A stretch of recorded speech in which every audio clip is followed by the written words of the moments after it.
Hey friends, I've been seeing a lot of you doing really clever things with emojis inside of HubSpot, so I want to talk about this a little bit, sort of as a mea culpa. When we came out with rich text properties, I was like, and now you can use emojis. And it turns out you don't need a rich text property for that. You can do that in literally any kind of property. So I've seen lots of cool things on LinkedIn and through the HubSpot top 5 submissions, and I just want to show you some of the things you can do. So let's hop right in. Here we are on the properties page, and I'm going to create a deal property. Hat tip to Chris over at BattleQuest who gave me this idea. Stuart at Arrows is doing similar things with tickets. So we could call this just like deal health, right? And we'll put this in deal information, and we'll make it a drop down. Why not? And so we can have a couple different options here. And now here is maybe the most important thing I can teach you, not just about HubSpot, but about life in general. If you want to use emojis in some place, you don't have to copy and paste them from the internet or anywhere else.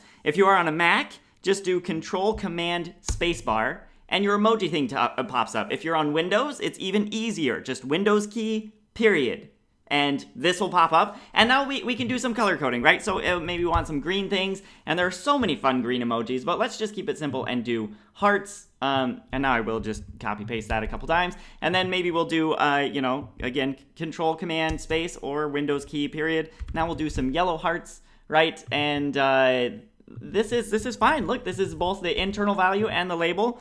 And then we'll do a red broken heart, right? Oh, sad. This one is not doing well. And look, now we have this visually pleasing color-coded way of doing deal health. And now think about all the things you can do with this. Now that you can do per pipeline properties on your deal cards, you could have different health properties for different pipelines. You could do this for tickets and for deals in different ways. And then you could have calculated properties that are looking at things, and then a workflow that translates that into emojis. Or you can have a workflow that's looking at things going on with the associated contact and company and the deal and giving a health rating. And then on your deal board, it's just going to be visually color-coded. And you can get as complex with this as you want, right? You don't just have to go red, yellow, green. You could do all the different emoji faces. As long as it actually means something to your team, go nuts. It's going to make it so much easier to see in a glance how things are going on in your board-based objects especially. Anyway, just want to share that all with you. Let me know what you think. Let me know if you have any questions, and let me know your ideas for places you can use emojis inside of HubSpot.